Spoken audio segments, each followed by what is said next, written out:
बोले भारत माता की सब देवन की सब संतन की हर हर हर महादेव।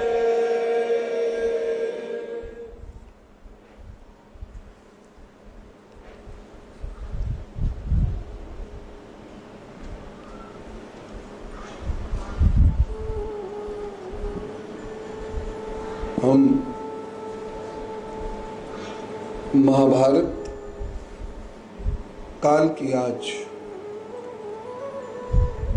एक बहुत विशेष बात करेंगे और वो बात है आत्मबल की। उससे पहले गुरुदेव को याद करते हैं।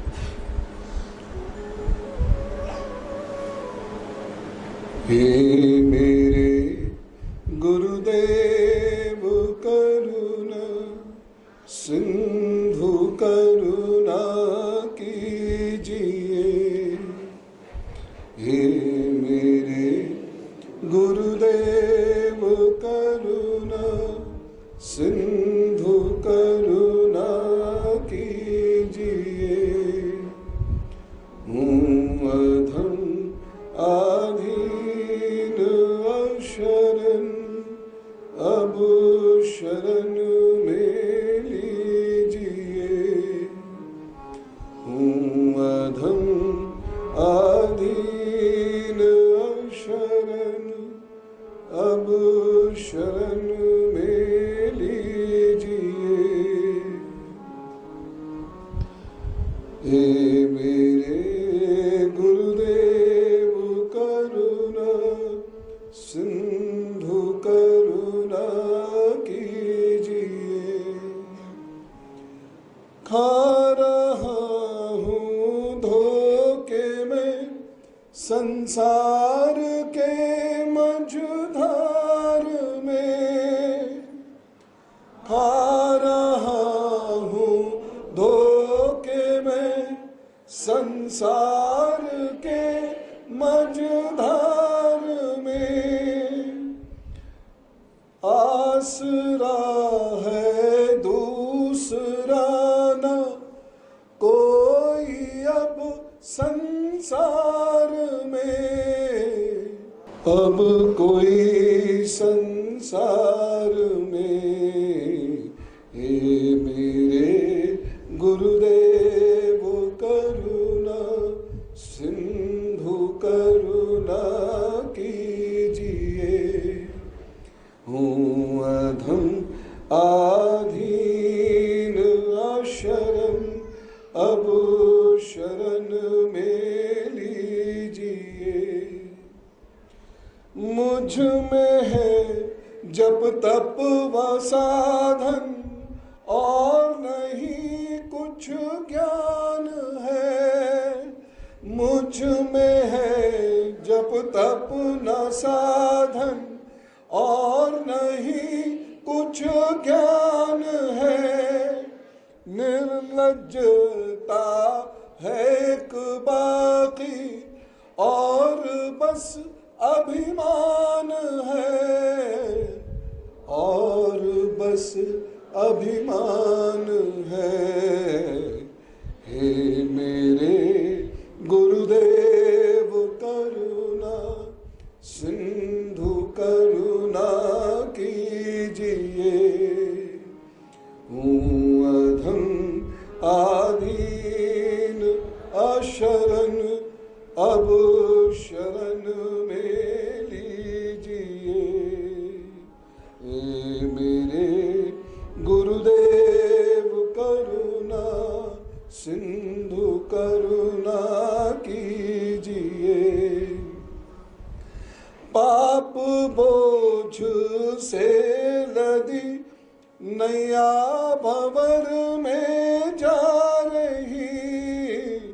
पाप बोझ से लदी नैया भंवर में जा रही। नाथ दौड़ो अब बचाओ जल्द डूबी जा रही। जल्द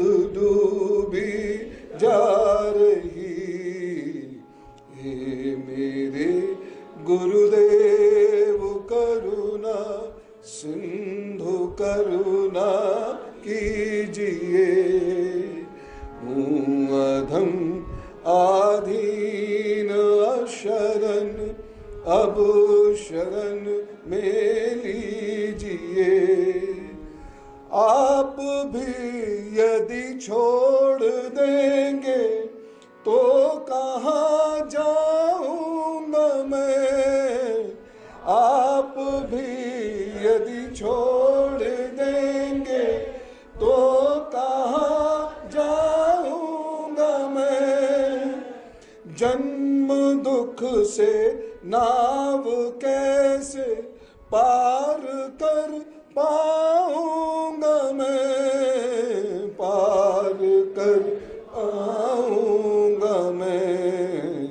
ए मेरे गुरुदेव करुणा सिंधु करुणा कीजिए। हूँ अधम आधीन अशरण अब शरण में लीजिए।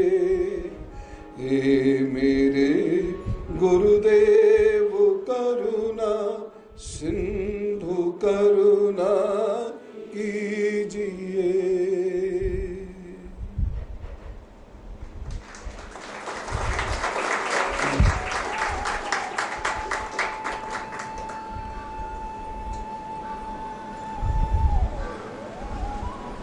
सबसे पहले यहाँ उपस्थित सभी अतिथिगण का मैं आश्रम की ओर से हृदय से स्वागत करता हूँ।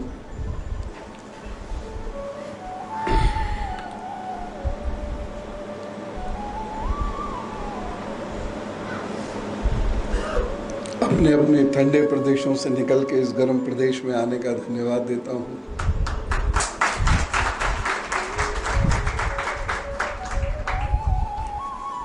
विशेष रूप से यहाँ उपस्थित सभी बच्चों का बहुत स्वागत। श्री संदीप जी मध्य में दिख रहे हैं, समता अभियान के राष्ट्रीय संयोजक।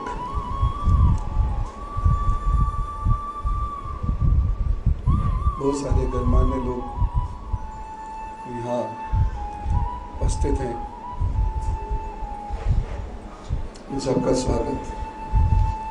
आश्रम परिवार के सभी भाई बहनों का, बच्चों का अभिनंदन और उन्हें बहुत सारा लाड प्यार।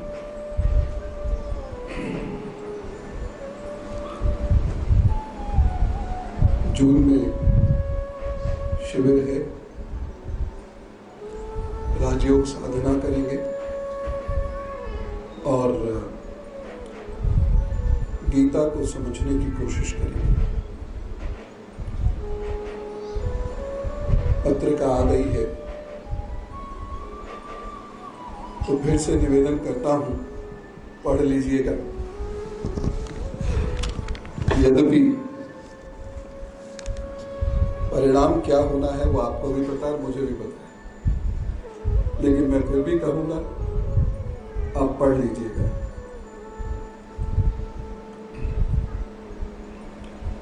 चूंकि ज्यादातर लोग पढ़ते नहीं है,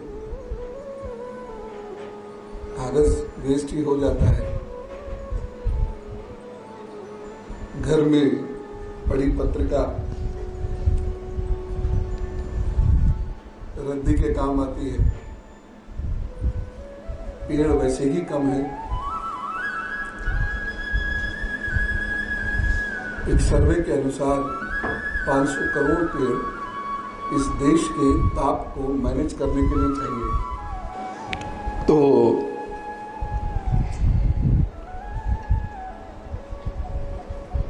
हम लोग ये सोच रहे हैं जब लोग पढ़ते नहीं हैं तो कागज क्यों वेस्ट किया जाए। 500 करोड़ पेड़ कम नहीं होते हैं और इसीलिए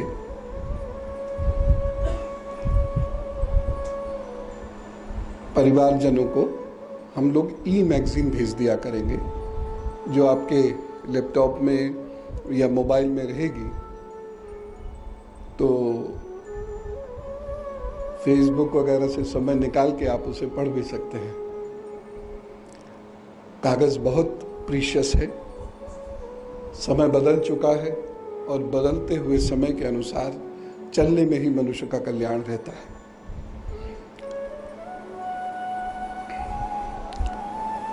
इस बार 2-3 बहुत महत्वपूर्ण बात है। रामराज्य जिसकी सब बात करते हैं, वह रामराज्य मूलतः है क्या? सीता मूलतः कौन है? इन सब विषयों पर उसमें एक गंभीर चिंतन है। और श्री संदीप जी ने, जिनका भी मैंने नाम भी लिया था, भारत की विदेश नीति और सुरक्षा संबंध में उन्होंने एक महत्वपूर्ण सेमिनार कराई थी। उसमें भी, उस मैगजीन में उसका भी उल्लेख है। कोशिश कीजिएगा पढ़े।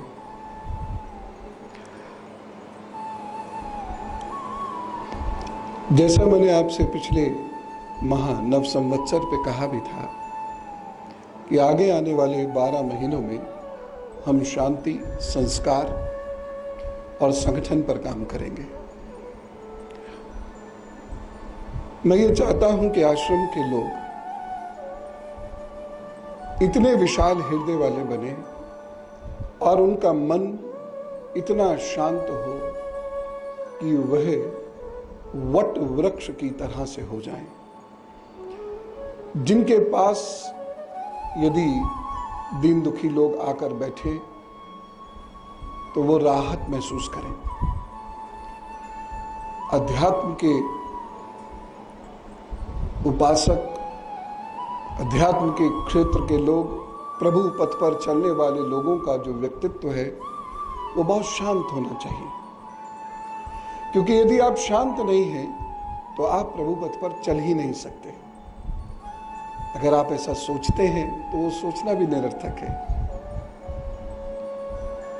मन बहुत शांत होना चाहिए। अशांत मन से आप काम्य कर्म तो कर सकते हैं, यानी कुछ मांगने के लिए उपासना तो कर सकते हैं, लेकिन प्रभु के पथ पर नहीं चल सकते, क्योंकि उसके लिए मन बहुत शांत होना चाहिए, कामना रहित होना चाहिए, व्याकुलता नहीं होनी चाहिए।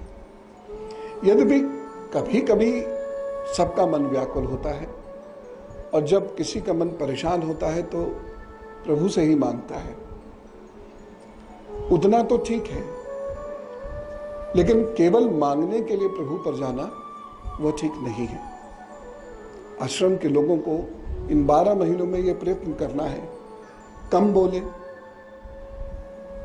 दूसरी बात, जिस चीज का पालन वह अपने जीवन में नहीं करते हैं उसका प्रवचन ना दें, क्योंकि इससे आत्मिक शक्ति और ऊर्जाएं कम होती हैं। और उनका व्यक्तित्व इतना शांत हो, इतना सौम्य हो, दूसरों की व्यथा वह समझे, केवल अपना ही अपना ना बोले, दूसरों को बहुत ध्यान से सुने और उनके मन को शांत करे। प्रवचन से नहीं, आशाएं देकर, उत्साह देकर। प्रवचन करना बहुत आसान है, लेकिन किसी को आशा और उत्साह देना सरल नहीं है। जब आपके पास कोई आता है और आप उसे लंबे लंबे प्रवचन देने शुरू करते हैं तो उसका मन और भारी हो जाता है, और वो ये सोचता है कि कब आप चुपें और वो भागे, और फिर दोबारा नहीं फटकेगा आसानी से। तो आपका व्यक्तित्व इतना विशाल हो, आपके कान आपके होठों के मुकाबले इतने बड़े हो कि आप सुने ज्यादा, बोले कम, और उसे उत्साह दें, उसे खुशियां दें। समाज में व्याकुलता दिन ब दिन बढ़ रही है। ये बात ठीक है कि हम डेमोक्रेटिक हो रहे हैं, और किसी भी डेमोक्रेटिक प्रोसेस की शुरुआत ऐसे ही होती है। किसी भी डेमोक्रेटिक प्रोसेस में ऐसा ही होता है। प्रारंभ में जब बोलने को बहुत कुछ मिलता है तो मन अशांत होता है, और अशांत मन बहुत सारी चीजें प्रकट करता है, क्योंकि बोलने का अधिकार मिलता है, लिखने का अधिकार मिलता है, कहने का अधिकार मिलता है, लेकिन वह अशांति रुकनी चाहिए। अगर वह अशांति समय रहते नहीं रुकती है तो मन की वह अशांति घर पर भी अपना प्रभाव डालती है, बच्चों पर अपना प्रभाव डालती है, समाज पर अपना प्रभाव डालती है। और देश में अशांति का एक बहुत बड़ा कारण यही है कि व्यक्ति का मन अशांत है। देश का अपना कोई मन नहीं होता। देश के नागरिकों का मन यदि अशांत है तो देश में अशांति होगी, और यह आपको नियंत्रित करना है। दुनिया कभी आपके हिसाब से नहीं चलेगी, दुनिया कभी कृष्ण के हिसाब से नहीं चली, दुनिया कभी श्री राम जी के हिसाब से नहीं चली, दुनिया कभी श्री परशुराम जी के हिसाब से नहीं चली, दुनिया आपके हिसाब से भी नहीं चलेगी, लेकिन आपका मन आपके हिसाब से चल सकता है। यद्यपि ये इतना आसान नहीं, लेकिन चल सकता है। कैसे चल सकता है? महाभारत में इसका बड़ा विशद उल्लेख है, और जो बात मैं आज आपसे कहने जा रहा हूं उसमें कथा नहीं है। मैं आज एक तात्विक विश्लेषण करने जा रहा हूं जो आपके तो काम आएगा, लेकिन बच्चों के, युवकों युवतियों के बहुत काम आएगा। पुराने युग के मनुष्य में और आज के युग के मनुष्य में बहुत सारी सिमिलरिटीज हैं, बहुत सारी डिससिमिलरिटीज हैं, लेकिन ये बताने से पहले हमेशा की तरह मैं आपको ये याद दिला देता हूं कि 3 तारीख को मां बलरामुखी की जयंती है। जो लोग मां बलरामुखी के उपासक हैं उस दिन उनका जप कर सकते हैं। 6 मई और 22 मई को एकादशी है। 25 मई को शनि जयंती है। डर के मारे मनाओगे आप, मुझे मालूम है। आप में से कौन कौन शनि से डरता है? यहां कोई नहीं बोल रहा। एक ऑनेस्ट आदमी मिली, एक ऑनेस्ट दीदी मिली। अच्छा, 2-3 आप उठे, गुड। कौन कौन शनि को कहता है ये भगवान है? ओ छोटू बाबा बोले। कौन कौन कहता है शनि देवता है? आज से ये सारी भ्रांतियां तोड़ देना। या तो मैं नहीं या शनि नहीं। अगर आपको पत्थर को भगवान बनाना है तो आश्रमों में जाने का कोई अर्थ नहीं। अगर भगवान के सामने खड़े होकर एक पत्थर से डरना है तो भगवान के पास जाकर प्रार्थना करने का कोई अर्थ नहीं। शनि एक ऐसा ग्रह है जिसके अंदर गैसेस हैं, उसको चारों तरफ से वो गैसेस घेरे रहती है। शनि कोई भगवान नहीं है, शनि कहीं धरती पर पैदा नहीं हुआ। शनि ग्रह धरती से कितना बड़ा है इसका अंदाजा भी आपको नहीं है। वो धरती के एक गांव में कैसे पैदा हो गया, कभी आप इसे सोचना। जिस दिन सोच लोगे उस दिन डर खत्म हो जाएगा। धर्म की राह पे चलिए, अंधविश्वास से बचिए। शनि एक ग्रह है। हर ग्रह के अपने एक मैग्नेटिक फील्ड होती है कि उसका ऑरा होता है, उसके अपने रेडिएशंस होते हैं, उसके अपने ग्रेविटेशनल पुल्स होते हैं, और इसकी वजह से वह हमारे ऊपर असर डालता है। यद्यपि मैं जो बातें आपको बता रहा हूं ये तय है आपकी समझ में नहीं आनी, क्योंकि आपको डरने में मजा आता है। और हमने कभी भगवान की डर के पूजा नहीं करी। हम अगर डरेंगे तो बुराइयों से डरेंगे, भगवान से नहीं डरेंगे।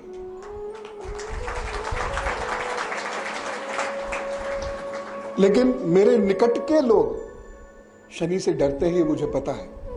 मुझसे नहीं डरते क्योंकि मैंने उनका अहित नहीं किया। जिस दिन करूंगा उस दिन मुझसे भी डरने लगेंगे। और यही सबसे बड़ी वीकनेस है किसी मनुष्य के व्यक्तित्व की, कि वह उससे डरता है जो उसका अहित कर सकता है, जो बुरा है। जो भला है, जो भगवान है, उससे नहीं डरता।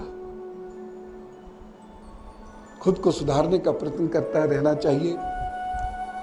शनि से डरने की कोई जरूरत नहीं है। शनि का कोई ऐसे जन्म वनम नहीं हुआ है। बहुत सारे नाम ऐसे हैं जो महाभारत कालीन में भी है, महाभारत काल में भी है। बहुत सारे ऐसे नाम हैं जिनके नाम पर ग्रहों के नाम रखे गए, जैसे गुरु बृहस्पति जो देवताओं के गुरु हैं, वह ग्रह नहीं है। और जो ग्रह बृहस्पति है, जुपिटर है, वह देवताओं का गुरु नहीं है। बृहस्पति ये सीरियल्स में या फिल्मों में हो सकता है कि एक थाली बजी छन और वो प्रकट हो गया धरती पर, लेकिन ये वास्तविक जीवन में नहीं होता। ये कभी हुआ नहीं। दो महाविद्वान हैं, एक बृहस्पति है, एक शुक्र है।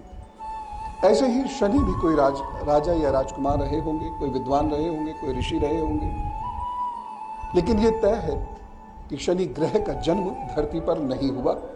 शनि ग्रह का जन्म सूर्य से हुआ है।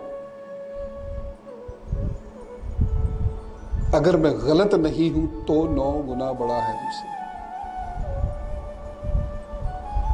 वो एक गांव में कैसे पैदा हो जाएगा बताइए। तो खैर, जिन्हें वो जयंती मनानी है सो मनावे, लेकिन मेरी दरखास्त ये है कि अब किस किस से डरोगे। गली के बाहर के बुरे आदमी से लेकर और शनि तक तुम डरते रहोगे तो जिंदगी कैसे बिताओगे? डर डर के बिताओगे। और यह भी मैं आपको बताना चाहता हूं कि श्री कृष्ण के समय तक शनि की उपासना पूजा नहीं होती थी। शनिवार को यमदेव की उपासना होती थी, शनि की उपासना नहीं होती थी। और शनि का कोई भी शास्त्रीय आधार उस प्रकार से नहीं मिलता पौराणिक कथाओं के इतर। तो इसलिए बराए मेहरबानी ग्रह को ग्रह रहने दीजिए, बुराई से डरिए और भगवान की शरण में रहिए। उम्मीद करता हूं आप ऐसे करेंगे। बाकी आपकी मर्जी। मन्नू की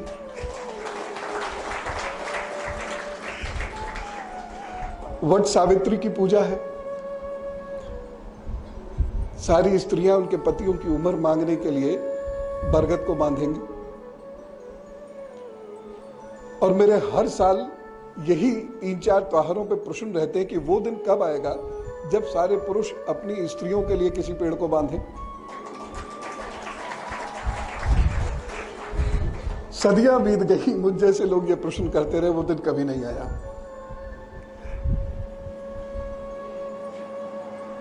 अब की बार वैसे कुछ प्रभाव तो पड़ा है बार बार कहने का।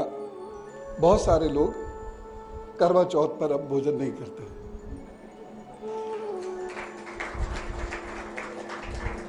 एक भैया का किस्सा सुना रहा हूं नाम लिए बिना, वो यहां उपस्थित हैं, समझ जाएंगे। उन्होंने करवा चौथ का व्रत रखा, कुछ नहीं खाया दिन भर। बाद में वो जो फिल्मों में छन्नी वन्नी वाला वो चला है, उससे उनका तिलक हुआ, छन्नी से उनका चेहरा देखा गया। मैं हंस के ऐसे में यही कहता हूं कि शायद पिंपल्स ज्यादा थे इसलिए छन्नी से देखा, डायरेक्ट नहीं देखा। मैंने उनसे पूछा कि आपके हाथ में छन्नी थी कि नहीं? बोले नहीं, मेरे हाथ में छन्नी नहीं थी, बीवी की छन्नी से ही देख रहा था। मैंने कहा कि आपने क्या भगवान से ये वरदान मांगा कि ये मेरे साथ ये 7 जन्मों तक रहे? तो वो ऐसे और मुंह ऐसे कर दिया उन्होंने। मैंने कहा देखो, आपने नहीं मांगा कोई बात नहीं, लेकिन भगवान को कितने बड़े कंफ्यूजन में रख दिया आपने, आप नहीं जानते। बोले क्यों? मैंने कहा आपकी पत्नी ने मांगा, उसने भी सारे दिन उपवास रखा, आपकी पूजा करी और आपको 7 जन्मों के लिए मांगा भगवान जी से। आपने भी उपवास किया, आपने भी छन्नी से उसे देखा, आपने नहीं मांगा। अब भगवान क्या करे बेचारा, उसे क्यों कंफ्यूज कर दिया? वो आपकी पत्नी की बात माने कि आपकी हंसी को समझकर आपकी बात माने? खैर, ऐसी बहुत सारी बातचीत आपस में होती रहती है, लेकिन जो स्त्री हमें सुख देती है, उस स्त्री को सुख देना हमारा भी उतना ही दायित्व है। ये ध्यान रखें सब।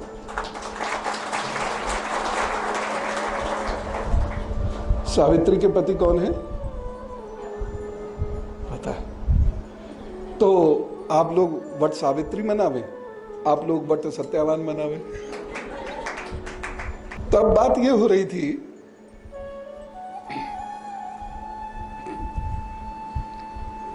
कि उस युग के मनुष्य में और इस युग के मनुष्य में मूलता क्या है।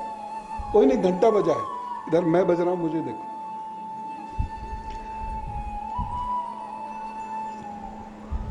महाभारत से हम ड्रॉ क्या करते हैं? बहुत सारी चीजें ड्रॉ करते हैं, भोजन, शयन, लेकिन महाभारत से दो बहुत महत्वपूर्ण चीजें मैंने सीखी। ऐसे महाभारत में आयुर्वेद भी है, ऐसे महाभारत में स्टेट क्राफ्ट भी है, एडमिनिस्ट्रेशन, गवर्नेंस। महाभारत में इतना कुछ है जिसकी हद नहीं। लोग महाभारत घर में नहीं रखते। अच्छा, अब मेरे से महाभारत आप कई महीनों से सुन रहे हो, क्या मेरे से महाभारत सुनने के बाद आपके घर में लड़ाई तो नहीं हो रही? पहले से हो रही हो तो मत कहना, नहीं हो रही होगी। तो महाभारत घर में रखो, 5वां वेद कहलाता है। हे हिंदुओं, अंधविश्वास से निकलो। इतने महान महान ग्रंथ हैं, उन्हें हमने घर से निकाल फेंका अपने अंधविश्वास के चलते। महाभारत में लड़ाई का ही वर्णन नहीं है, राजकाज कैसे किया जाता है, सोया कैसे जाता है, खाना कैसे खाया जाता है, शरीर को साफ कैसे किया जाता है, आयुर्वेद का क्या अर्थ है, आयुर्वेद का जीवन में उपयोग कैसे किया जाता है, यह भी महाभारत के विषय हैं। महाभारत बिग बैंग थ्योरी की बात करता है, धरती और बाकी ग्रहों के उदय की बात करता है। महाभारत यह भी बात करती है कि एक समय के बाद धरती और बाकी ग्रह कहां चले जाएंगे, कैसे चले जाएंगे। क्वांटम फिजिक्स का जीता जागता उदाहरण है महाभारत। इसीलिए मेरा आप सबसे निवेदन है, कोई भी शास्त्र पढ़ने के लिए होता है, ना तो पूजा में सजाने के लिए होता है और ना घर से बाहर निकाल देने के लिए होता है। दो बहुत बड़े गुण थे उस वक्त के लोगों में। एक प्रभु के प्रति समर्पण और दूसरा मस्तिष्क का अधिकतम उपयोग, ऑप्टिमम यूज ऑफ ब्रेन। मेरी बात आज बहुत गंभीर है, तो मुझे भी मालूम है आप सोएंगे, लेकिन जो जाग रहे हैं मैं आज उन्हीं से बात कर रहा हूं।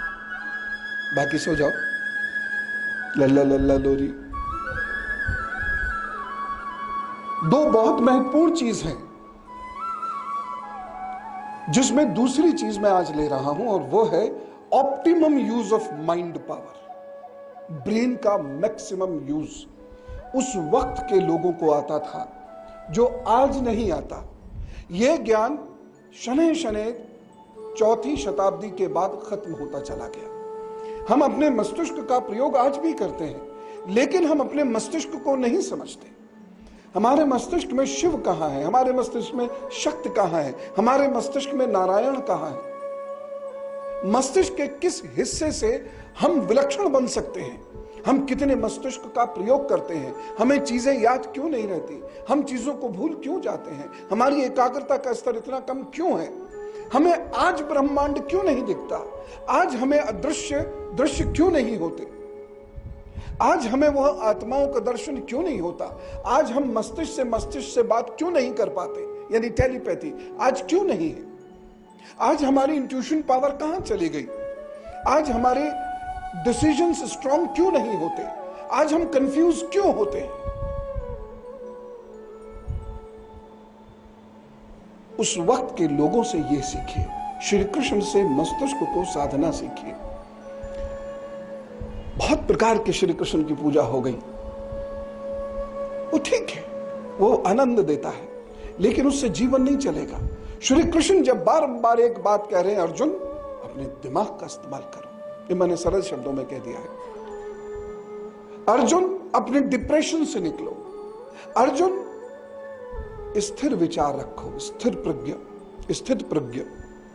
अर्जुन अपने शरीर का सही इस्तेमाल करो, अर्जुन जो सोचो वो सही सोचो, निर्णय लो और अपने निर्णय पे कायम रहो।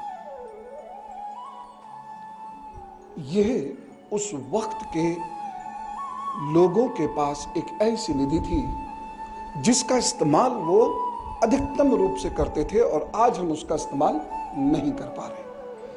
और ये एक बहुत बड़ा कारण है, बहुत ही बड़ा कारण है कि हम छोटी बातों पर गुस्सा करते हैं। यह बहुत बड़ा कारण है कि हमको एक बार पढ़ने के बाद अपनी एक छोटी सी पुस्तक याद नहीं होती। हमें 50 नंबर याद नहीं मिलेंगे आज के। बहुत सारे लोगों को तो अपने घर वालों के नंबर याद नहीं होंगे फोन के। हम यदि किसी एक रास्ते पर 2-3 बार गुजर जाएं, उसके बाद भी वो रास्ता याद ना हो, यह हमारे दिमाग की कमजोरी है। यदि आपको एग्जाम तक किसी एक पुस्तक या विषय को 2-3 बार से ज्यादा पढ़ना पड़ गया, तो समझ लीजिए आपका दिमाग कमजोर है। यदि आपके निर्णय सुबह कुछ, दोपहर कुछ, शाम कुछ होते हैं, तो समझ लीजिए आपका दिमाग कमजोर है। अगर आप जो आप सोचते हैं उसके पक्ष में तर्क जुटाकर उसको डिफेंड नहीं कर पाते हैं, तो दिमाग के साथ साथ आत्मबल भी अब आपका कमजोर होगा। अगर ऐसा है तो आपसे भाग्य भरोसे तो रह सकते हैं, यानी भाग्य पक्ष मजबूत है तो जिंदगी में कुछ मिल जाएगा, लेकिन लड़के अपनी जगह नहीं बना सकते। और यहां मेरा मतलब लड़ाई से वो वाली लड़ाई नहीं है जो आजकल सोशल मीडिया पे होती है या गली कूचों में होती है। लड़ने से मेरा मतलब है संघर्ष करके अपना रास्ता नहीं बना पा रही आज की जनरेशन, और ये बहुत चिंता की बात है। और जब मैं आज की जनरेशन की बात कर रहा हूं तो अपना बच्चों पर मत टालिएगा, हम सब उसमें शामिल हैं। 60-70 साल तक के लोग भी उसमें शामिल। छोटी सी बात पर बड़ा गुस्सा, छोटी सी बात पर बड़ी व्याकुलता, धैर्यहीनता, एंजाइटी, जरा सी बात पर रो देना, हर वक्त किसी का सहारा और आसरा ढूंढते रहना, वृक्ष की जगह बेल की तरह से चढ़ने की कोशिश करना, हर वक्त कोई हमारा ये काम कर दे, ऐसी भावना रखना, इसका सीधा सा अर्थ है दिमाग कमजोर है, और उस स्थिति तक कमजोर है जो आपको सीएनएस की यानी सेंट्रल नर्वस सिस्टम की प्रॉब्लम दे सकता है। शास्त्रों से ये सीखिए, जो इधर उधर की कथाएं हैं वो आपको सीधे कुछ नहीं सिखा पाएंगी, बल्कि आपको एक वर्ल्ड ऑफ फैंटेसी में ले जाएंगी। आप एक काल्पनिक दुनिया में चले जाएंगे, और वही बस हनुमान जी की कितनी लंबी पूंछ थी, कभी छोटी होती थी कभी बड़ी होती थी, यही नापते रहेंगे। उस फैंटेसी से बाहर निकलिए, उन कल्पनाओं से बाहर निकलिए। ऐसा कुछ भी नहीं था। विज्ञान और व्यवहार की ठोस धरातल पर खड़ा हुआ है हमारा धार्मिक इतिहास, और यदि हम इसको नहीं पहचानेंगे तो हम निश्चित रूप से हंसी के पात्र बनेंगे। अभी तो भारत की जनता यही नहीं सुलझा पाई है कि गणेश जी की सूंड बाएं साइड में सही है कि दाएं साइड में सही है। अरे सूंड गणेश जी की है, तो जब गणेश जी पवित्र है तो सूंड पवित्र है, चाहे वो बाएं को हो चाहे वो दाएं को हो।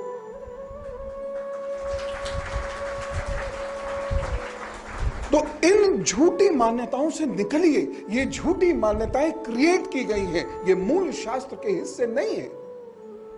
हाँ, कथा कहानियां हैं पुराणों में,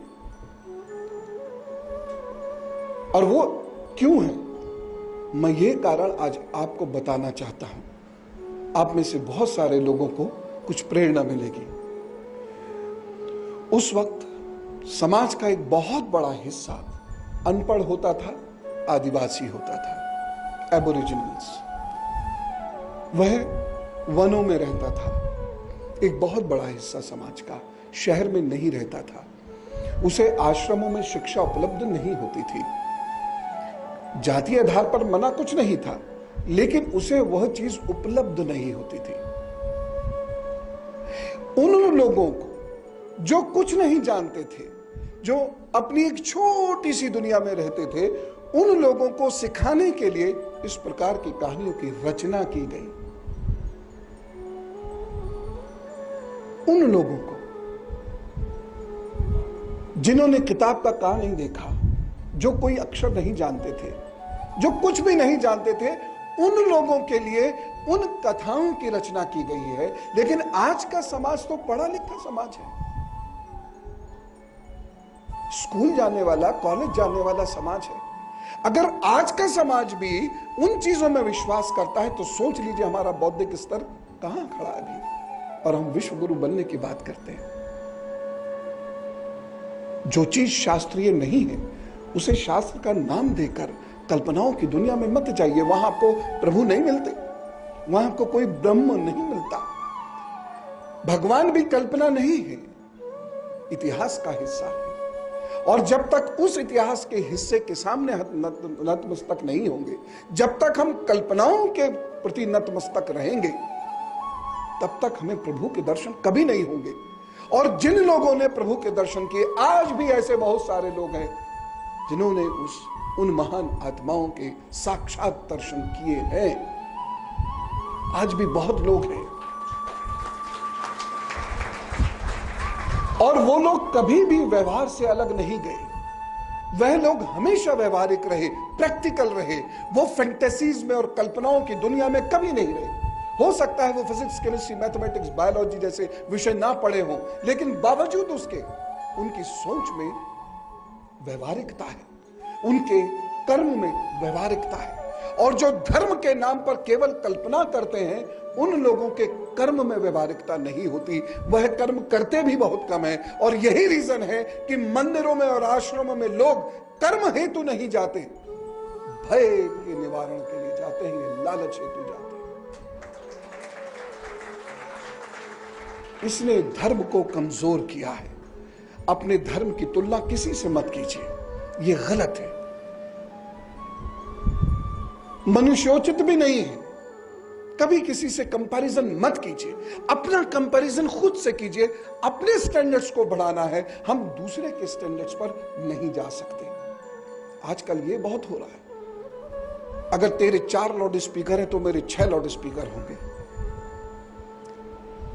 आप अपनी तुलना किसी से मत कीजिए, स्वयं को आगे बढ़ाते रहिए। आपका कंपटीशन सिर्फ खुद से है, क्योंकि हम जिस धर्म के लोग हैं, हम इतनी ऊंचाइयों तक पहुंच चुके थे, आज तो हम अधोगति की तरफ हैं। हमें तो उठना है, पहले तो उन्हीं ऊंचाइयों को छू लेना है जिन पर हम थे, उसके बाद फिर उनसे आगे निकलेंगे। और यदि उन्हीं कल्पनाओं में डूबे रहे तो अंधविश्वास में जकड़ जाएंगे, एक काल्पनिक संसार में जकड़कर खत्म हो जाएंगे। लोग हमारा उपहास उड़ाएंगे और हम अपने धर्म की रक्षा नहीं कर पाएंगे। और आप तो जानते ही हैं, वन पर्व में वेद व्यास कहते हैं, धर्मो रक्षति रक्षता। जो धर्म की रक्षा करता है, धर्म उसी की रक्षा करता है। अब बात आती है कि उस समय एकाग्रता, मनोबल, मस्तिष्क, इन शक्तियों को कैसे बढ़ाया जाता था। भीष्म जैसे लोग आज कम क्यों होते हैं, श्री कृष्ण जैसे लोग आज क्यों नहीं होते हैं। अब आप ये मत कहना कि अरे वो तो भगवान है, जब धर्म की हानि होती है तो अवतार लेते हैं। भगवान ने कभी ऐसा नहीं कहा। पढ़ लेना, यदा यदा ही धर्मस्य ग्लानिर्भवति भारत। भगवान ने कहीं ऐसा नहीं कहा कि मैं आऊंगा। भगवान ने कहा मैं रूपों को भेजता हूं, मैं रूपों में प्रकट होता हूं। इसीलिए मैं कभी कभी आपसे कहता हूं कि हम सब छोटे मोटे प्रभु हैं, क्योंकि धर्म की हानि रोकने की जिम्मेदारी भगवान ने हमको देकर भेजी है। मनोबल कैसे बढ़ता था, देखिए, जिंदगी में रिस्क लेने को तैयार रहिए, जिंदगी में संघर्ष करने को तैयार रहिए। संघर्ष से आप बच नहीं सकते, लेकिन संघर्ष में आप जीतेंगे तब जब आप एक रिस्क लेंगे। और ये रिस्क आपको जिंदगी में बहुत बार लेने होंगे। और आप जितने नामचीन बनते चले जाएंगे, उतने रिस्क रोज लेने पड़ेंगे। सूर्य बनना चाहते हो तो बनो, लेकिन सूर्य की तरह जलना भी पड़ेगा और उसके लिए तैयार भी रहो। यह संभव नहीं है कि सूर्य की प्रतिष्ठा आपको मिल जाए लेकिन सूर्य की तरह तपना ना पड़े। वो हर वक्त जलता है, रोज जलता है, तब उसके अंदर वह प्रकाश आता है जिसकी पूजा इस पूरे विश्व में होती है। तो सूर्य बनना है तो जलना सीखिए। और ये मैं पेरेंट्स से खास तौर से हर बार कहता हूं, बच्चों को पैम्पर मत करो। उन्हें यदि आप सूर्य की तरह बड़ा देखना चाहते हो तो उन्हें जलने दो। अगर वो जलेंगे नहीं तो सूर्य की तरह बनेंगे नहीं। राम चाहिए तो दशरथ बनना पड़ेगा। पेरेंटिंग भी इतनी आसान नहीं होती है। अब क्या होता है, मैं आश्रम व्यवस्था के बारे में आपको बता रहा हूं।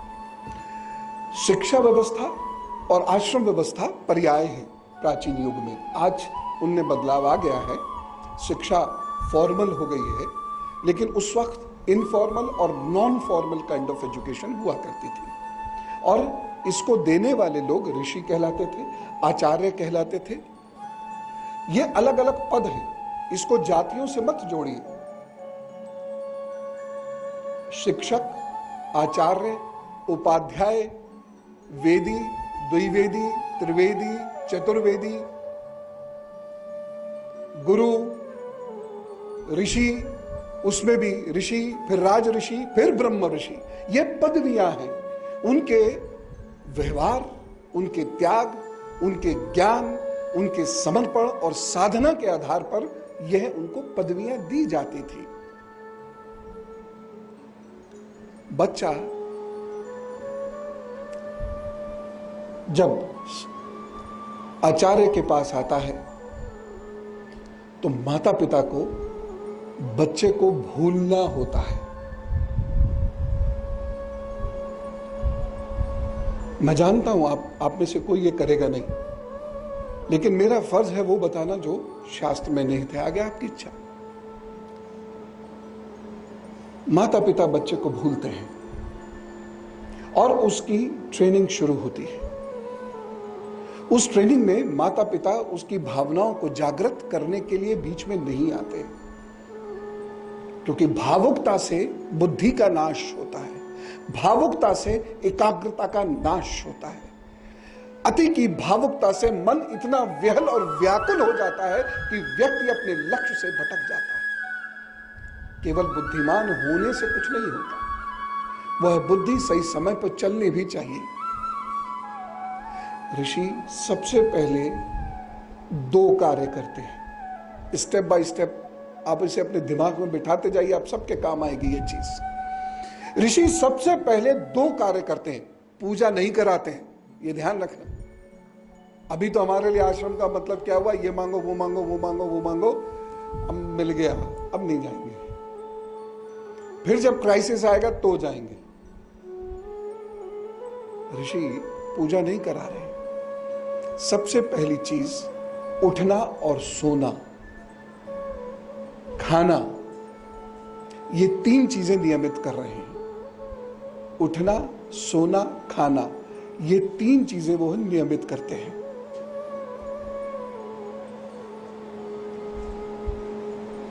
दिनचर्या वो सिखाते हैं। और दूसरी चीज जो वो सिखाते हैं वो ये है धैर्य, पेशेंस। आपके पास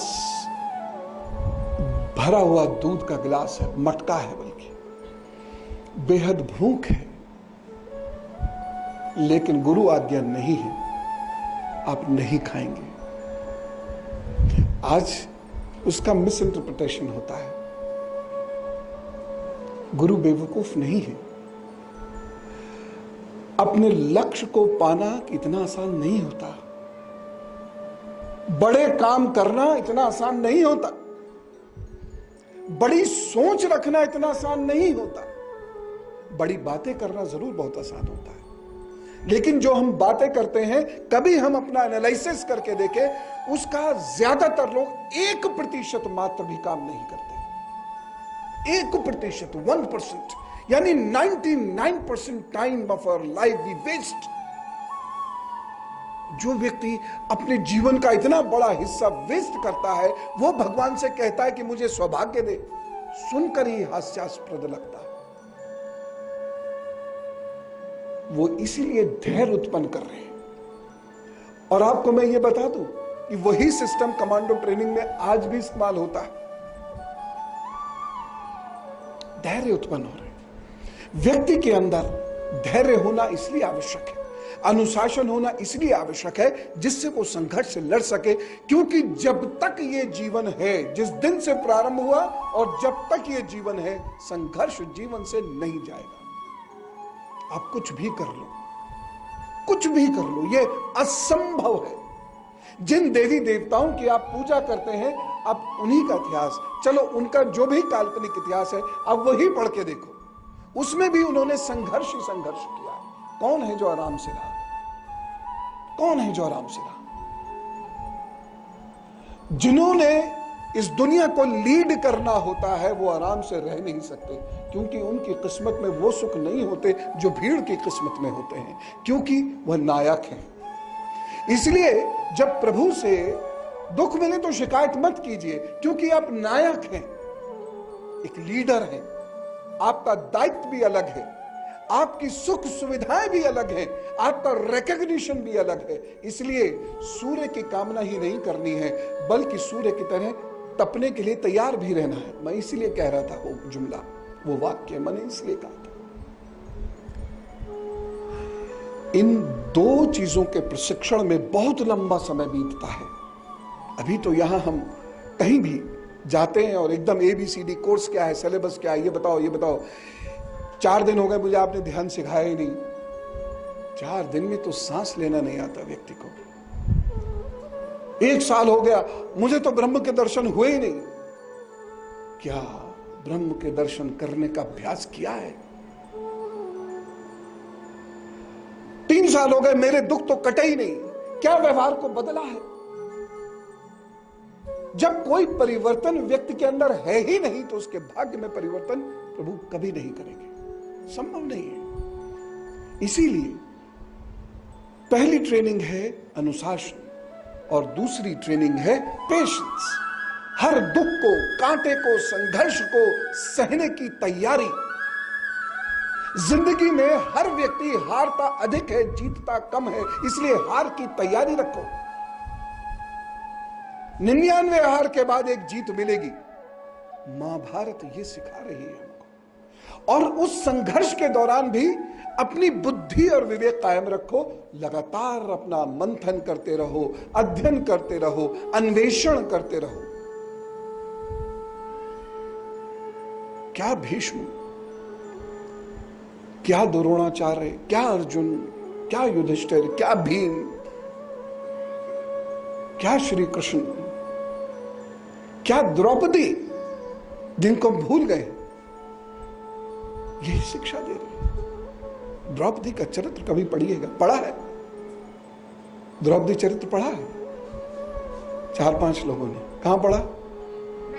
बाकी लोगों के घर भी थी मैगजीन। पढ़ो जाओ की बात द्रौपदी को। इस देश की स्त्रियों को भूलो मत, उन्होंने इतिहास रचा है और उनसे इतना कुछ सीखने को है पुरुषों को भी। आप जाके सीखो।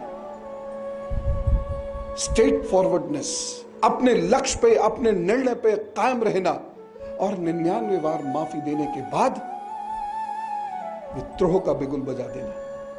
होंगे कोई होगा, गलत तो सिर्फ गलत है। मैं 99 बार सह चुकी, 100वीं बार अब नहीं सहूंगी, चाहे वो गलती भड्डो नहीं क्यों ना की हो। अगर मुझे धिक्कार करना होगा तो मैं कर दूंगी। सत्य का अन्वेषण, सत्य का आग्रह, सत्य के साथ चलना, सत्य को आत्मसात करना, यह सिखा रहे हैं वहां पर आश्रम में। जब मनुष्य का व्यक्तित्व लेने के लायक हो जाता है, इस बात को बहुत ध्यान से समझिए। मैं गुरुदेव की एक बात आपसे करना चाहता हूं, अक्सर की होगी मैंने बहुत सारे लोगों के साथ। गुरुदेव अपने एक मित्र के साथ जा रहे थे तो गुरुजी से मित्र ने ऐसे ही पूछा कि ये जो सामने से व्यक्ति जा रहा है, क्या आप इसके मन को पढ़ सकते हो, इसके विचारों को पढ़ सकते हो? गुरुजी बोले हाँ। चुनौतियां लेने की तो उनकी आदत थी। बोले हाँ। उन्होंने उस व्यक्ति के मन को पढ़ा और पढ़ने के बाद बता दिया।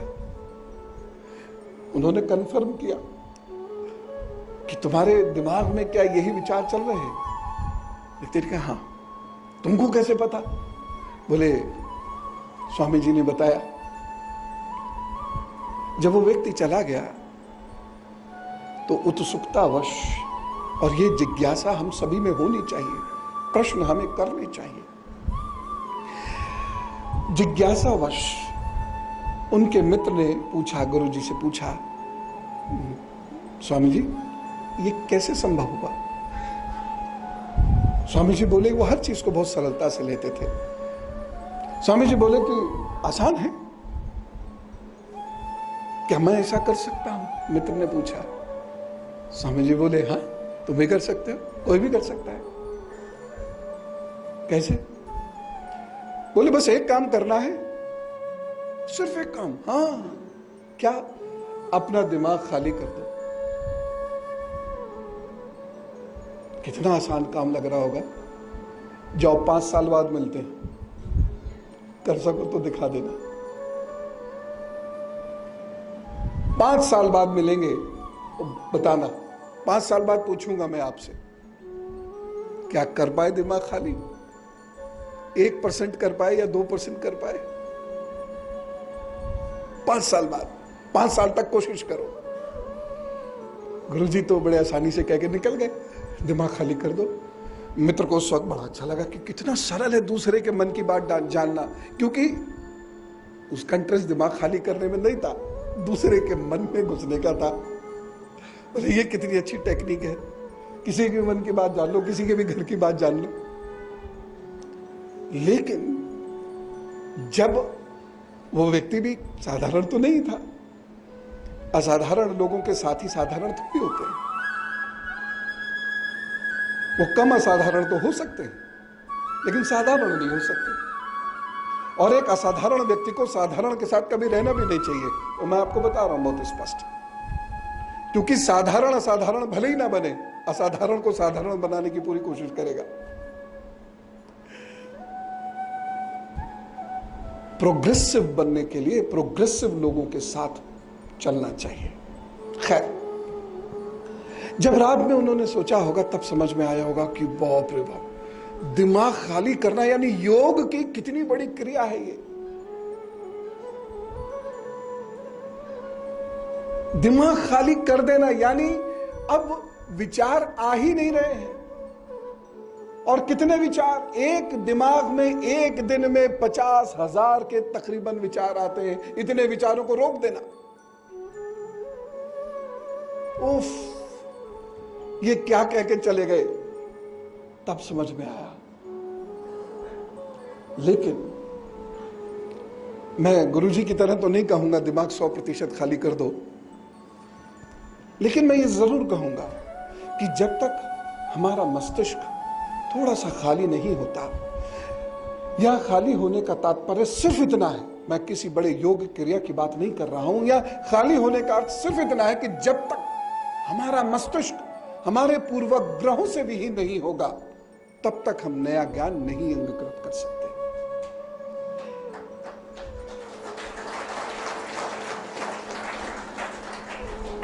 तो दिमाग की बात हो रही है। जब तक मैं अपने प्रिजुडिसेस से बाहर नहीं आऊंगा, मैं कुछ भी नया नहीं सीख सकता। मैं हर नई चीज को रिजेक्ट करने की कोशिश करूंगा। और यह बहुत बड़ी प्रॉब्लम है कि नहीं है आजकल? बताइए, बच्चों में यह प्रॉब्लम आप देखते हैं कि नहीं देखते? वह आपकी बात सुने बिना रिजेक्ट कर देंगे। वह कोई भी बात कहीं भी हो रही होगी तो पहले बेकार है सब, अरे सब ऐसे ही होते हैं, सब बेकार की चीजें हैं, अरे ऐसा थोड़ी होता है। वो हर चीज को रिजेक्ट। आप उनसे कहेंगे अमिताभ बच्चन एक बहुत बड़ा कलाकार है, क्या बड़ा कलाकार है? आप उनसे कहेंगे श्री नरेंद्र मोदी बहुत बड़े नेता हैं, अरे भाग्य अच्छा है, वो हर चीज को रिजेक्ट कर देंगे। और यही सबसे बड़ा संकेत है कि दिमाग बेहद कमजोर है, आप कुछ विलक्षण या विशेष जीवन में नहीं कर पाएंगे, क्योंकि आप किसी भी नए आइडिया को एक्सेप्ट नहीं कर रहे। एक्सेप्ट करने की तो बहुत दूर की बात है, आप किसी भी नए आइडिया को सोच ही नहीं रहे। और इसीलिए हमारे समाज में नकल बढ़ रही है, क्योंकि अकल कमजोर हो रही है। हमारे ब्रेन का एमिग्डाला पार्ट, फ्रंटल लोब, ये कमजोर हो रही है, और इसकी वजह से हम कॉपी करने में ज्यादा इंटरेस्टेड है। कॉपी वही करता है जिसका दिमाग कमजोर होता है। जिसका दिमाग मजबूत होता है वो कॉपी करने के नाम से चिढ़ता है।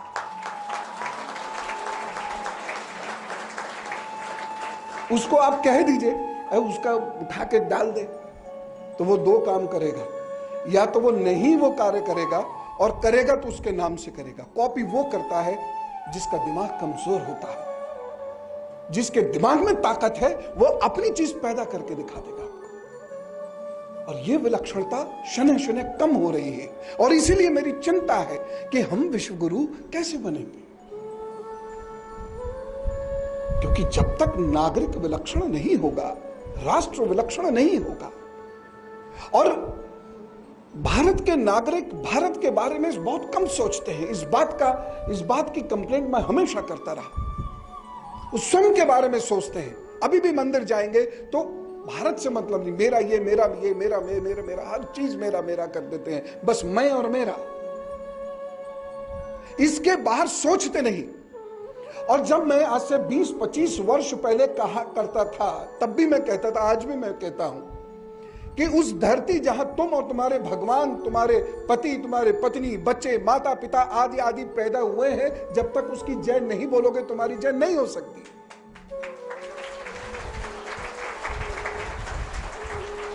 और इसी का परिणाम है कि मैं और मेरे के चक्कर में हमने अपने बच्चे को भी मैं और मेरा करना सिखाया। वह इतना ज्यादा सेल्फ सेंटर्ड हो गया कि आज उसने अपनी जिंदगी से मुझे भी निकाल दिया।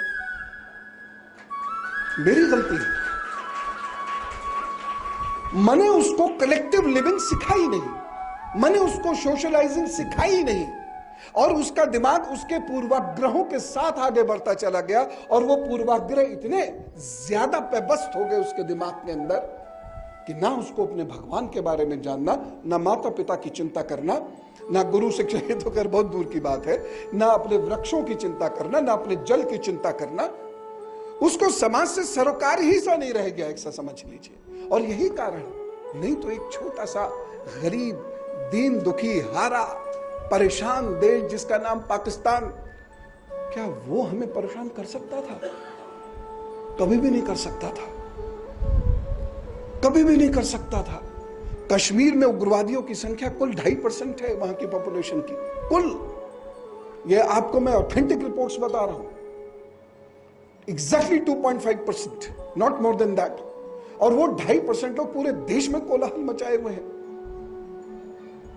ये इसीलिए हुआ क्योंकि कलेक्टिव लिविंग नहीं है। मैं मेरा करते करते मेरे बच्चों ने सिर्फ मैं करना शुरू कर दिया, मेरा भी बाहर हो गया। और वो पूर्वाग्रह उनके दिमाग में इतने आए कि अब उनकी ब्रिलियंस पे फर्क पड़ने लगा। प्लीज मेरी बात को बहुत गहराई से समझिए। कथा कहानी मुझसे कहनी नहीं आती, मैं आपसे एक प्रैक्टिकल बात कर रहा हूं, मैं भीष्म की बात कर रहा हूं, मैं श्री कृष्ण और अर्जुन के संवाद की बात कर रहा हूं। वह 45 मिनट का संवाद है जो श्री कृष्ण और अर्जुन के बीच में हुआ है, जिसे आप युद्ध से पूर्व की गीता कहते हैं। श्री कृष्ण और अर्जुन के 2 संवाद हैं, दोनों ही गीता है। एक युद्ध से पूर्व की गीता है, एक युद्ध के बाद की गीता है, और कुल मिला के 23 गीता है। लेकिन मैं सिर्फ उस गीता की बात कर रहा हूं जिसमें 700 श्लोक हैं। 45 मिनट मात्र का संवाद है जिसमें श्री कृष्ण अर्जुन को उसकी शक्ति याद दिलाते हैं। क्यों? क्योंकि उसे धर्म की स्थापना करनी है, और कैसे? उसके पूर्वाग्रह और भय को निकालकर। इसीलिए मैं शनि वाली बात कही थी, हर चीज से डरते रहोगे, हर चीज से डरते रहोगे, खुल के जियोगे कब? प्रार्थना करने में डर, या डर से प्रार्थना, कहीं जाने में डर, किसी को बुलाने में डर, पृथ्वी के लोगों से तो डर है ही, पृथ्वी के बाहर के ग्रहों से भी डर, हर चीज से डर। तो कब रिस्क लोगे? और जब रिस्क ले ही नहीं रहे हो तो कैसे मान जाऊं कि आप भगवान पर विश्वास करते हो? कैसे मान? तो कठोर अनुशासन से और धैर्य की स्थापना से व्यक्ति का दिमाग खाली होता है। फिर उसको जो तीसरा बड़ा अभ्यास कराते थे, सुन लीजिए सभी, और खास तौर से जो बच्चे बैठे हैं सुने, तीसरा जो बड़ा अभ्यास होता है वो होता है श्वास का अभ्यास। क्योंकि ये सांस केवल जिंदा नहीं रखती, केवल बायोलॉजिकल लाइफ नहीं देती, ये श्वास जीवन देती है। आत्मिक जीवन भी इसी श्वास से संभव है। आपका दिमाग कितना विलक्षण हो सकता है आपको पता नहीं अभी, और उसको विलक्षण करने के लिए 3 महत्वपूर्ण चीजें हैं: प्रार्थना, प्राण, पानी। तो मैं जिस श्वास की बात कर रहा हूं, ये वो श्वास नहीं है जो जबरदस्ती आ रही है और जा रही है। क्योंकि आप जिंदा हैं इसलिए वो सांस आएगी और जाएगी। मैं उस सांस की बात कर रहा हूं जिसे हम प्राण कहते हैं, जिसके लिए योग में प्राणायाम शब्द बना है। उन प्राणों का आयाम जो क्रिएट करती है, मैं उस श्वास की बात कर रहा हूं जो इतने हिस्से में, इतने हिस्से में, फिर इतने हिस्से में, अपान उदान व्यान समान और प्राण नाम से जानी जाती है। इन्हीं 5 श्वासों का आपस में मिलन श्री कृष्ण यज्ञ कहते हैं और अर्जुन को गीता में समझाते हैं। और इससे क्या होता है? जब हम गहरी श्वास लेना शुरू करते हैं तो शरीर स्थिर होता है। शरीर स्थिर होने के बाद इंद्रियों में स्थिरता आती है, उसके बाद कहीं विचारों में स्थिरता आनी शुरू होती है। और यदि विचार में स्थिरता आ जाए तो आप यदि 1 पैसे के आदमी हैं तो 100 पैसे के ना हो जाए तो बात है।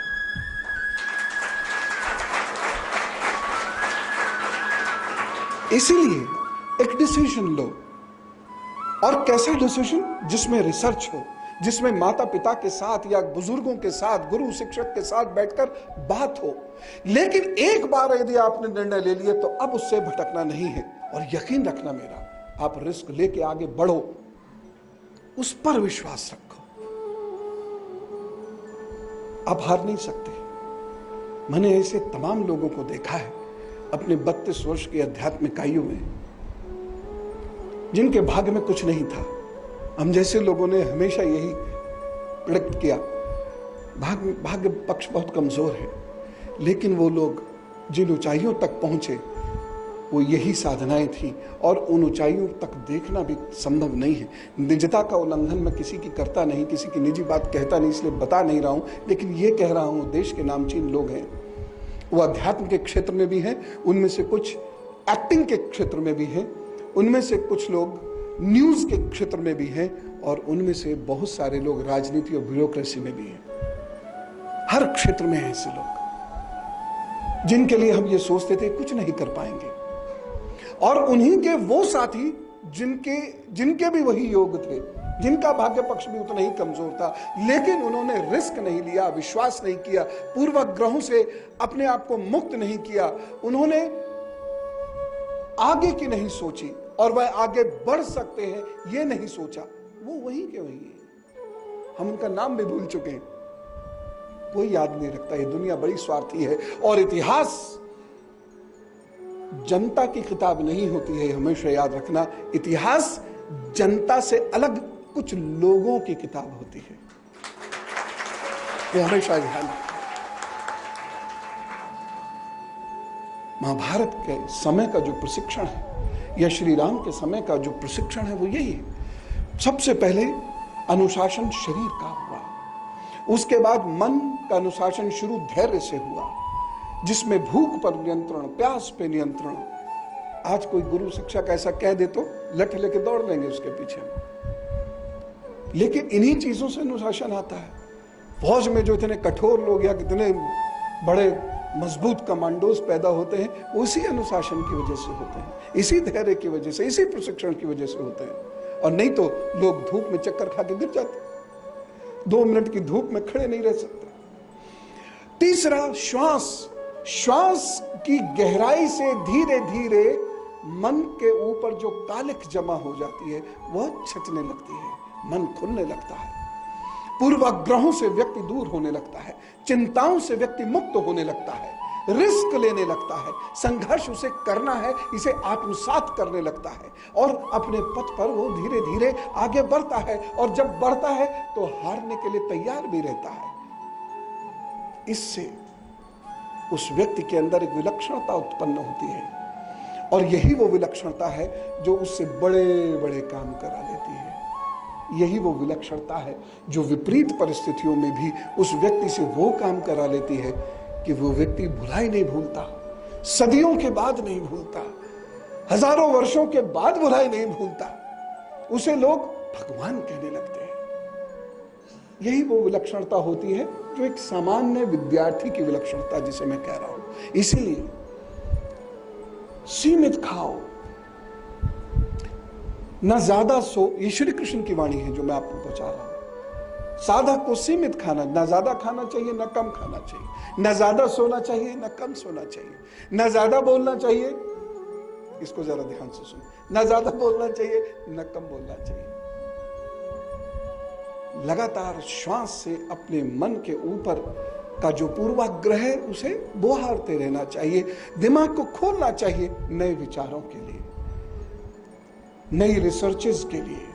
हर चीज में रिसर्च करनी चाहिए और जो तय कर लिया उसके बाद दिमाग में इतनी ताकत आ जाएगी कि जो तय कर लिया आप उस पर चलोगे। और ये मैं आपको स्टैम्प पेपर पर लिख के दे सकता हूं, कुंडली कुछ भी कहती हो, भाग्य कुछ भी कहता हो, लेकिन अगर आपने अपने लक्ष्य का निर्धारण सही किया है, अब आपको अपने प्रभु गुरु माता पिता पर विश्वास है और आप निर्णय लेकर अब चल दिए हैं, वो रास्ता यदि आपका नहीं भी था तब भी उस रास्ते पर जाओगे भी और कामयाब भी होगे, ये लिख के दे सकता हूं।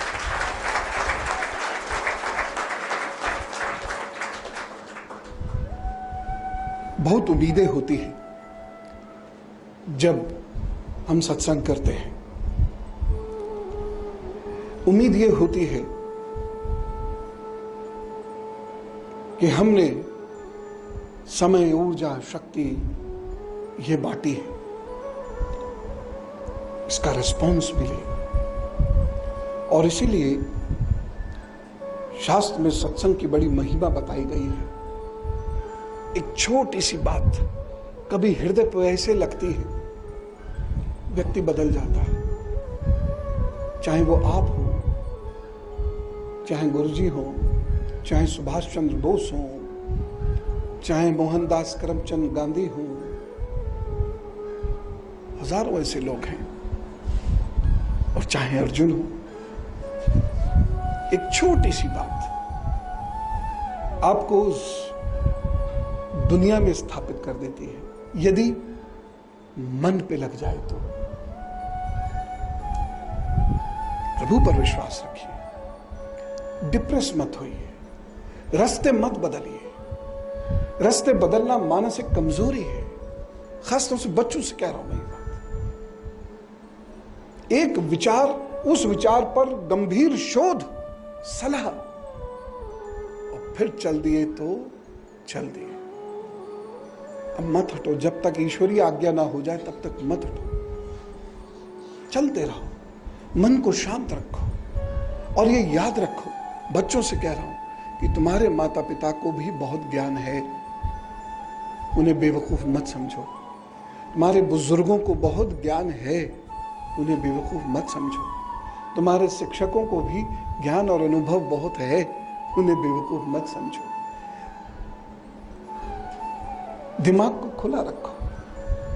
हर उम्र सीखने के लिए मुफीद उम्र है। हर दिमाग हर वक्त सीख सकता है, चाहे वो बालक हो, चाहे वो 50, 60, 70, 80 साल के कोई व्यक्ति हो। हर वक्त सीख सकते हैं हम।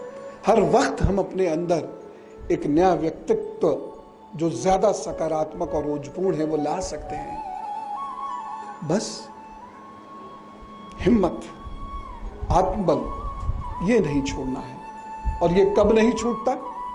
जब प्रभु पर अगाध श्रद्धा और विश्वास होता है। तब व्यक्ति के अंदर आत्मबल आ ही जाता है। तो पूजा और प्रार्थना उस स्तर की कीजिए। हमेशा भिखारी की तरह प्रभु के दरबार में मत खड़े होइए, कभी कभी बेटा बेटी की तरह खड़े होइए, क्योंकि हम जितना उससे चाहते हैं वो भी हमसे बहुत प्यार और सानिध्य चाहता है। मैं आपको कैसे बताऊं, उसको भी लगता है कि ये मेरे पास बैठे तो सही। एक बार मैं अपना हाथ फैला रहा हूं, ये भक्त कह रहा है स्वयं को, तो मेरा हाथ एक बार पकड़े तो सही। मैं तो अपना हाथ बहुत लंबा फैलाए हुए हूं, यही तो हाथ नहीं बढ़ाता, ये तो हाथ को यूं करे रहता है। ये यूं कब पकड़ता है मुझे? एक बार पकड़ तो लिए, उसके बाद मैं देख लूंगा।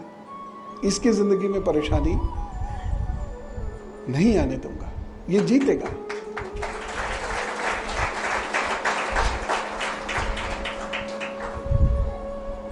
जो शास्त्र में है, मैंने जैसे बात प्रारंभ करते समय कहा था, जो भी शास्त्र में है वो व्यवहारिक है, वो वैज्ञानिक है। और इसीलिए जब आप शास्त्रोक्त बातें सुनते हैं, शास्त्रों में लिखी हुई बातों को जब मैं या कोई भी व्यक्ति आप तक पहुंचाता है, तो उसका सीधा सा अर्थ क्या है?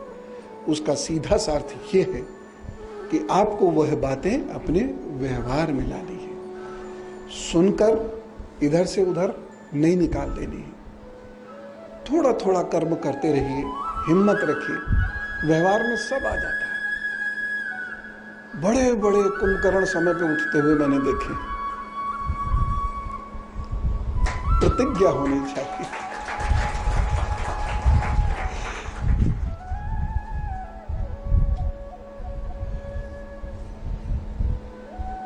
बाकी तो हमें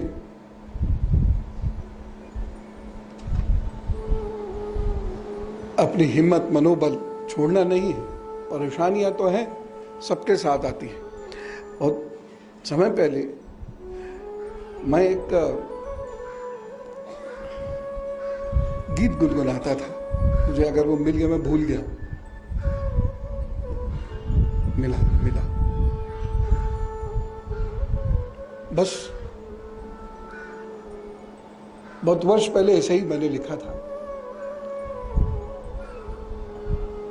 और वो मैं अक्सर गुनगुनाता हूं। आप भी गुनगुनाइए आज।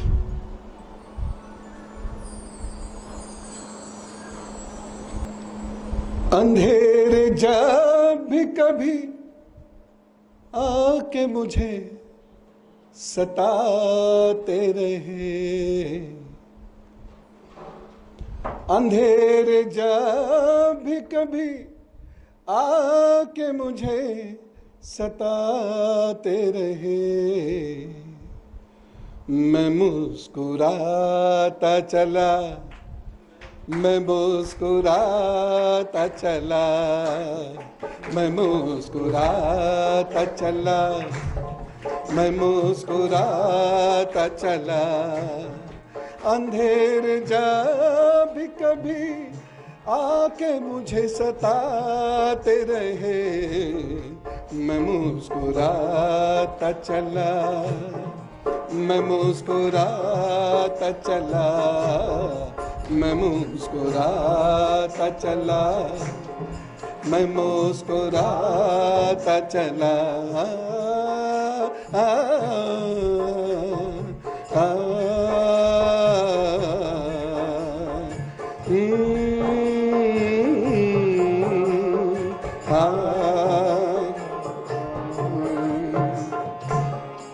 मुझे भी जख्म अपने लोगों ने दिए, मुझे भी जख्म अपने लोगों ने दिए, मुझे भी जख्म अपने लोगों ने दिए, मुझे भी जख्म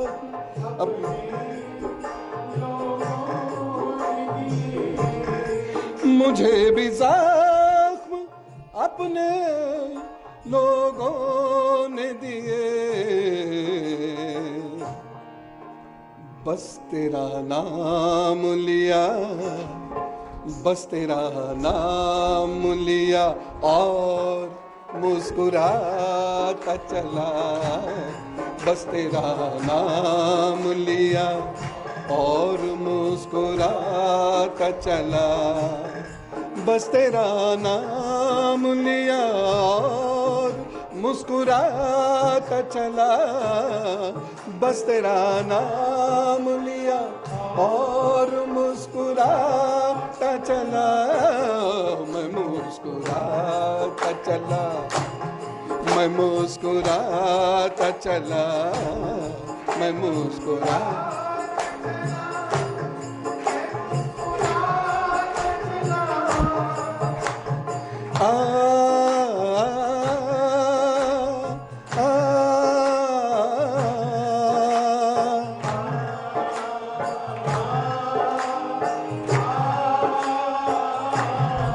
न जाने कितनी दफा शीशे सा बिखरा ये दिल, न जाने कितनी दफा शीशे सा बिखरा ये दिल, न जाने कितनी दफा शीशे सा बिखरा ये दिल, शीशे सा न जाने कितनी दफा शीशे सा बिखरा ये दिल। मैं ये गुरुदेव के लिए कहता हूं, तू मुस्कुराता दिखा, तू मुस्कुराता दिखा, मैं मुस्कुराता चला, तू मुस्कुराता दिखा, मैं मुस्कुराता चला, तू मुस्कुराता दिखा, मैं मुस्कुराता चला, तू मुस्कुराता दिखा, मैं मुस्कुराता चला, मैं मुस्कुराता चला,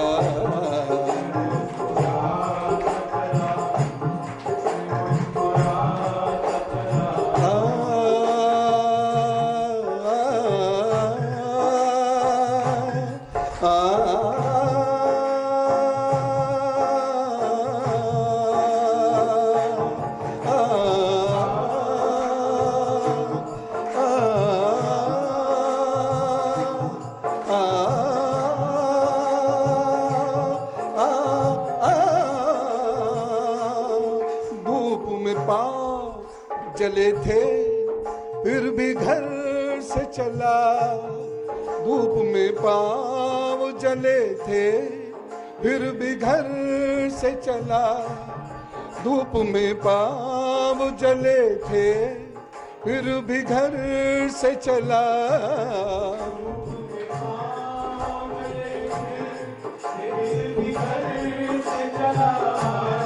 धूप में पाँव जले थे फिर भी घर से चला, तुझे मरहम मैं बना कर, तुझे मरहम मैं बना कर मैं मुस्कुराता चला, तुझे मरहम मैं बना कर मैं मुस्कुराता चला, तुझे मरहम मैं बना कर मैं मुस्कुराता चला, तुझे मरहम मैं बना कर मैं मुस्कुराता चला, मैं मुस्कुराता चला, मैं मुस्कुराता चला, मैं मुस्कुराता चला,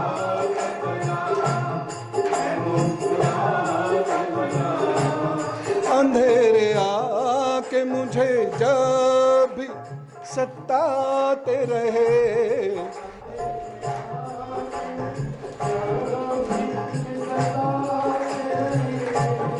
मैं मुस्कुराता चला, मैं मुस्कुराता चला, मैं मुस्कुराता चला, मैं मुस्कुराता चला, मैं मुस्कुराता चला, मैं मुस्कुराता चला,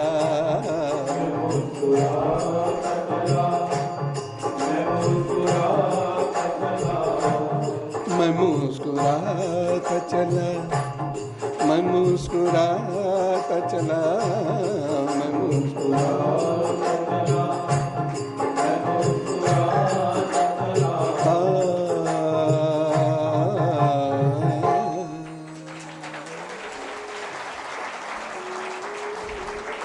तो बस अंधेरे सभी की जिंदगी में आते हैं, आते रहेंगे। सदा उजाला कहीं नहीं रहता, न धरती पर, न मन में, न जीवन में। मुस्कुराते रहिए, प्रभु पर अगाध श्रद्धा रखिए, प्रभु सब ठीक करेंगे। आप सभी लोग शीत प्रदेश से आए और इस उष्ण प्रदेश में बैठे, इसके लिए आप सबका हृदय से धन्यवाद। और प्रभु से आपके लिए प्रार्थना करता हूँ, आप सब जो भी यहाँ उपस्थित हैं सुखी रहें, आपका परिवार फले फूले आगे बढ़े, आपको स्वास्थ्य मिले, और सबसे महत्वपूर्ण निधि किसी जीवन की होती है वो ये कि आपको मानसिक शांति मिले। ओम।